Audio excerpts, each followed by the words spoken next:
Chapter 1. My name is Laureen Octava Solar Talaga. I never had a compelling reason to ask who picked this name and composed it for me. Even ask what it means. How to pronounce it? Like a poem, or like a rhyme linked? Moreover, blaming why the initial letters that form each word will create a super sentimental comment with such a negative meaning. Octava whispered to herself. The woman sat under a local walnut tree, shady in the front yard of her college building, from where she could see all the activities of her faculty students.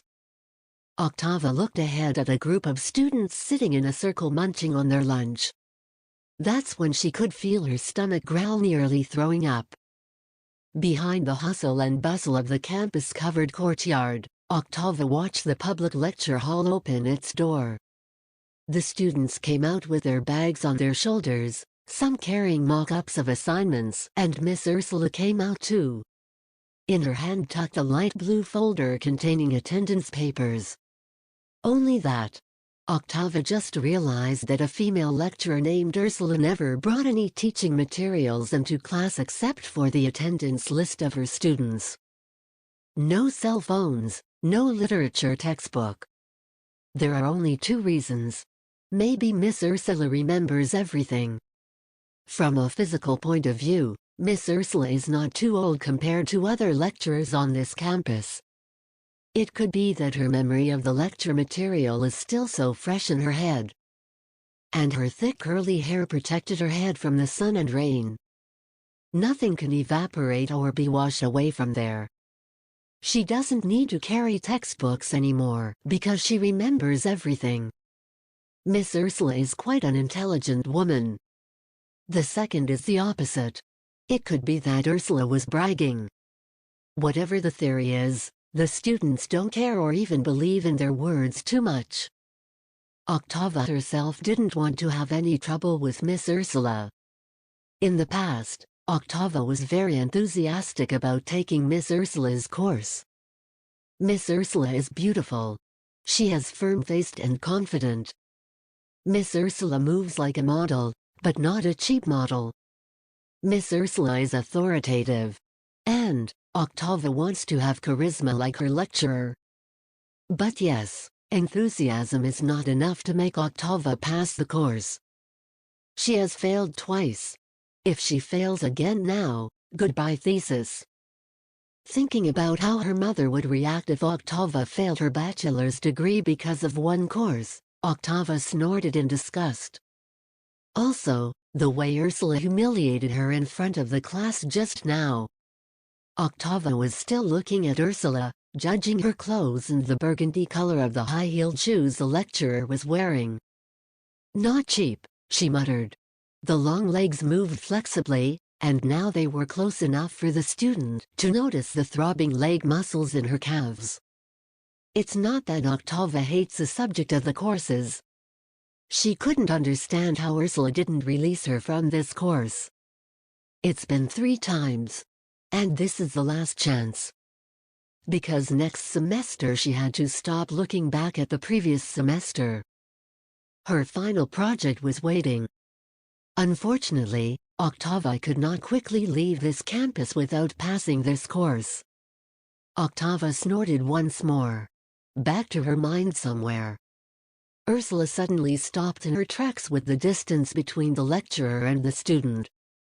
As if aware of being watched, Ursula's eyes swept across the front yard of the building. And those eyes met Octava's. Talaga. Ursula had arrived in front of her student. She lowered her head slightly. "Yes, miss," Octava answered flatly. Being polite, she wouldn't have enough strength to fight a dictatorial lecturer like Ursula. At a glance, the student could smell the familiar vanilla scent of Ursula's wind trail. "Perhaps my attitude towards you was too offensive in class earlier." Ursula wanted to apologize without having to say sorry. Nowadays, there are no lecturers who come to their students in front of all students to straighten out problems. Usually wrong or correct, the student must apologize. Ursula was secretly proud of her bravery. You are a lecturer, and you are free to do anything to me. Octava hated herself. Her fault, perhaps, was that Octava was trying too hard to be polite. So that the intonation sounds forced and stiff. Miss Ursula must have thought she was being sarcastic. Ursula looked disappointed with her student's words. Let me get this straight, Talaga. It is the first time I apologize to a student. Even though it wasn't me who started this fire. Ursula still didn't understand why a woman who was maybe 10 years younger than her could hate her so much. There are many students. Ursula couldn't be friendly to everyone. You had not graduated me twice. Do you have the same plan this time? Octava is to the point. She wanted Ursula to know that she was the one whose fate was most threatened. So, this is it, Ursula muttered with new understanding. She straightened her face, looking around. I can help you.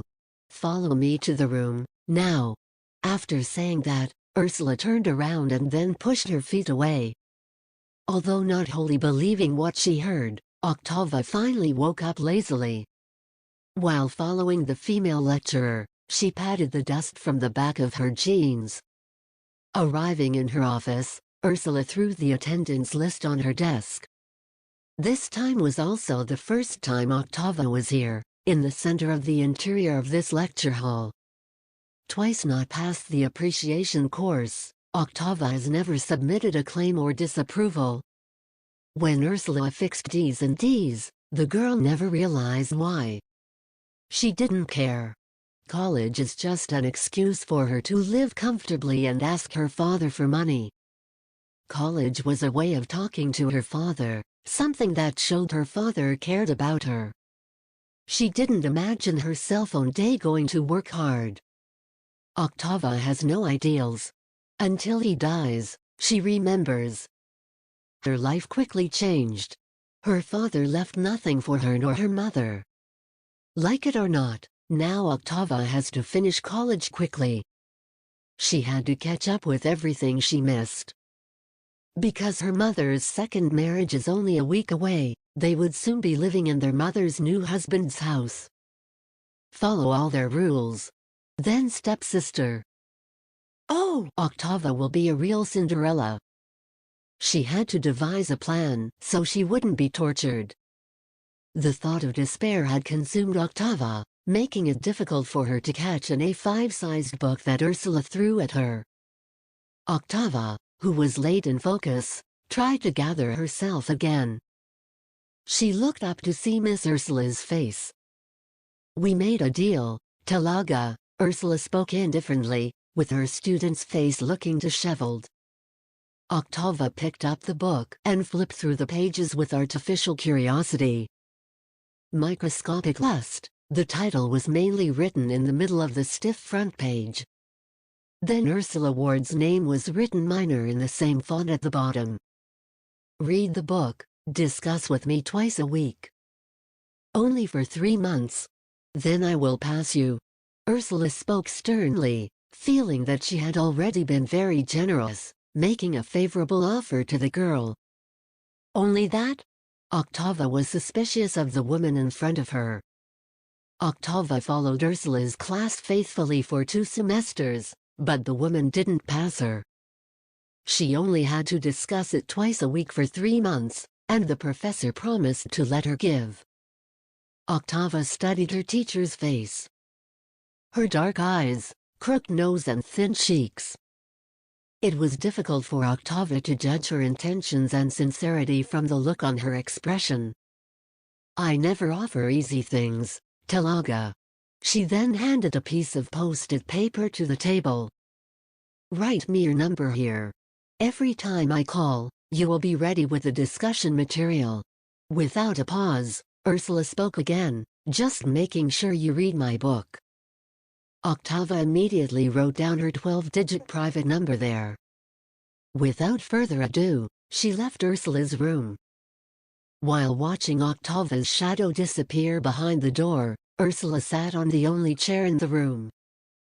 Beside her was a shiny black cell phone. She reached for the paper containing the number and slipped it into a drawer located at the bottom right of her desk without rereading it. 24 messages and 12 missed calls. With a flexing motion of the finger, Ursula pushed the notification away.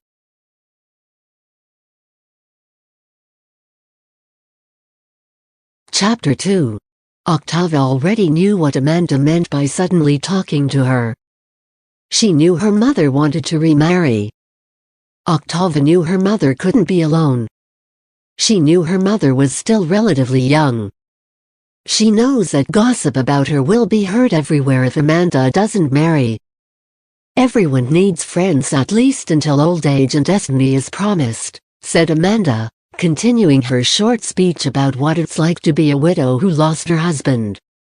Octava yearned to be able to respond to an oration that looked more like a complaint than an adult statement. However, she was not that close to her mother.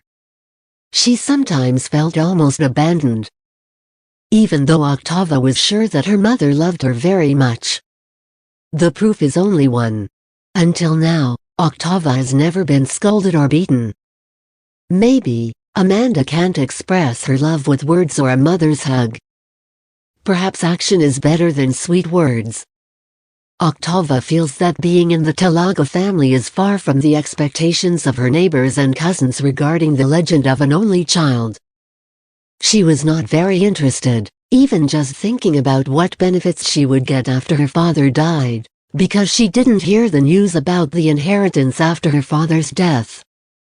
She just hoped that they would soon get wisdom if they lived alone. Maybe they can open up to each other. Perhaps they will build a new foundation for mother and child. Just them. Wrong. Octava wasn't enough to fill the woman's heart with happiness. Amanda wants to get married. I never said I would mind if you got married. Octava responded blandly to Amanda's speech. Her mother's eyes immediately lit up. Really? Of course, replied Octava, glancing at the new ring on Amanda's ring finger, which stood out and who knows since when she had replaced her wedding ring with her last husband. Amanda didn't even ask her daughter's permission. Oh, I knew from the start that you would like my future husband and child. The woman squeezed her own hands in enthusiasm. Who said I would? Wait, what? Octava almost jumped off the couch. Yes, Goris has a lovely daughter like you.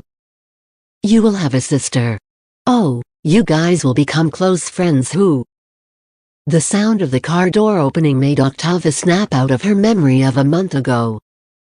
6 months after her father died and Amanda is too excited to remarry. Thankfully, Octava is mature enough. She was 22, a final year student. And again, Octava was grateful that she hadn't had the chance to ask if her mother had poisoned her father. I also thought about what Amanda would be like that. Octava had heard of Gors's last name. One of the most successful entrepreneurs in this city. Owner of soft drink factory and also animal feed ingredients. She imagines Gors's house will be huge as the house of the CEO character in the novel she reads or the Korean drama TV series. It didn't. Octava got out of the car and looked at the house from the front. 2 floors with a courtyard dominated by brown and green colors of old trees and ornamental plants.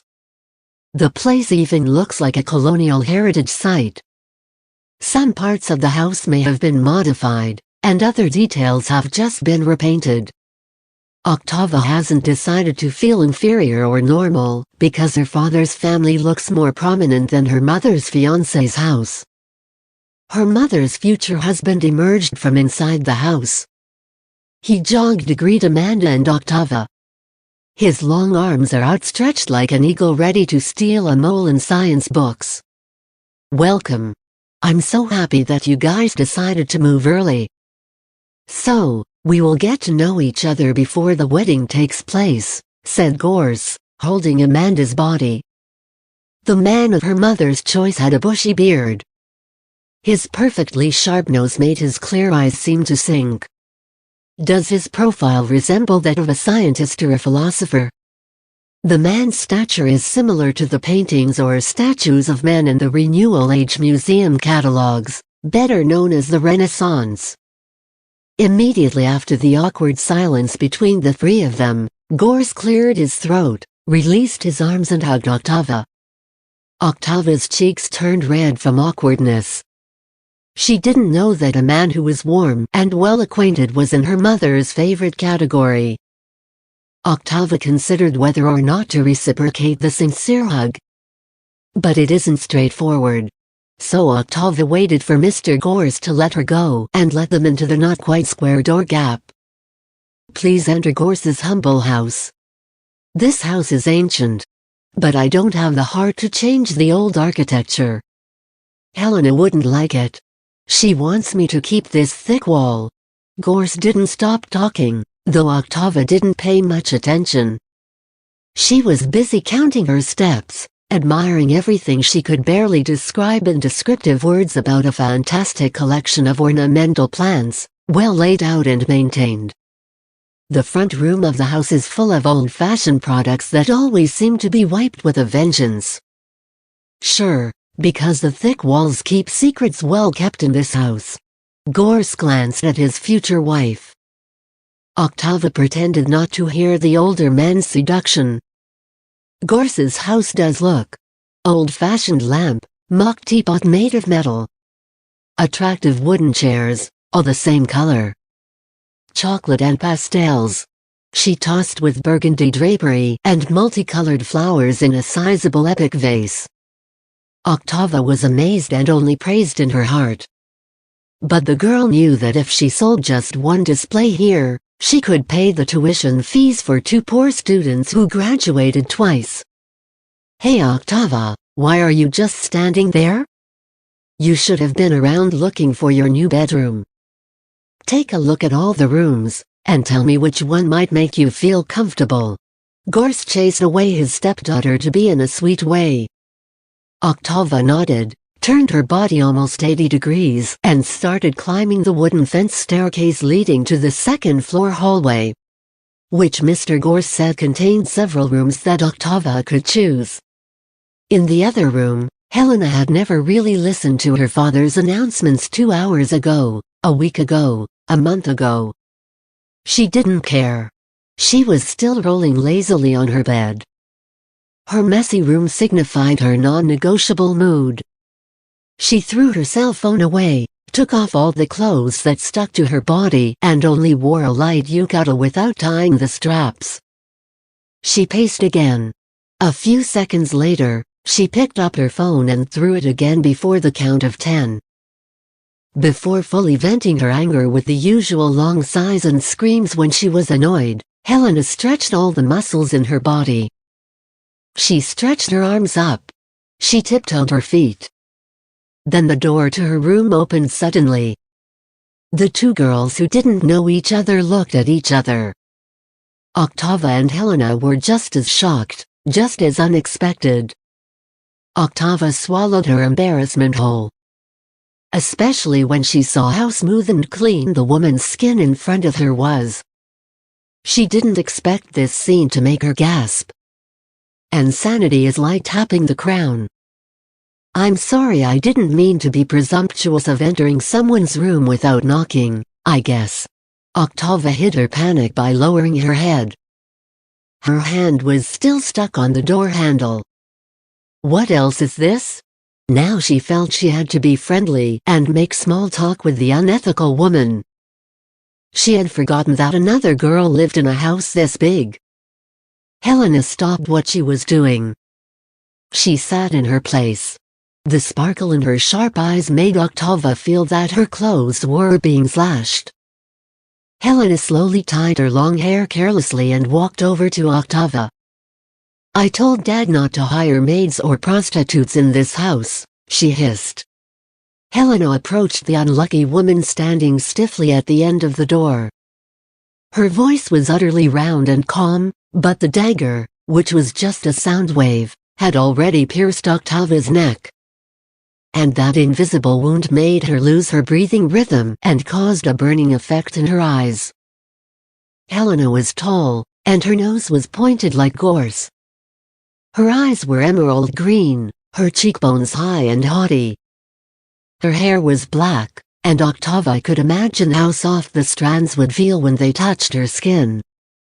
Octava wasn't too short either, but Helena was about 5 centimeters taller and looked more mature than Octava. Helena bent her body slightly, exploring Octava's face from too close. Her nostrils twitched like a tigress ready to eat a game that was seriously injured and in a coma. And Octava was amazed at her curly eyelashes when she stole the sight from the host. "You don't smell like a whore," Helena guessed. "Are you a maid?" Helen asked again, without a condescending intonation. The air smelled of cigarettes and chewing gum brushing Octava's face. It was still as calm as the second fifth octave notes of the acoustic piano that Octava had seen sprawled out glumly in the Gorse family room. "Dad!" Helena shouted suddenly while moving away from the strange girl in front of her. Octava took a step back in panic. The tears that had just been hanging on her eyelids melted without warning.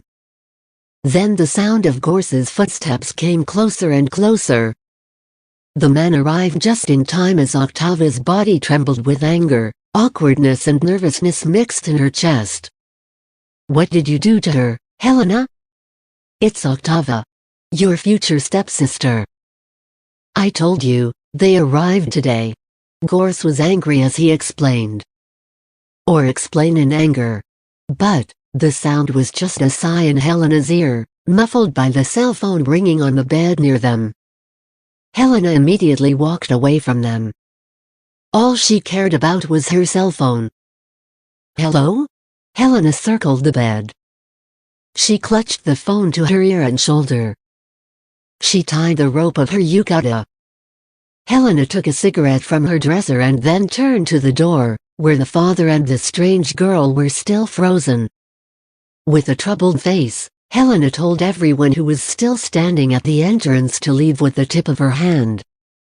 She didn't forget to say, "We'll talk later, I'm sorry," Helena announced politely. Mr. Gorse put his hand on Octava's shoulder and took the unlucky girl away. Before closing the door, the bearded man looked at his daughter, glaring. Helena put her cell phone away. "Okay, Dad, it's my fault. I will apologize to the girl after this call." Then Helena put the cell phone back to her cheek as Gorse closed the door. Helena lit her cigarette. She walked to the window and exhaled the smoke from her mouth. "Where are we? My mother and stepsisters just arrived." "Where have you been since?"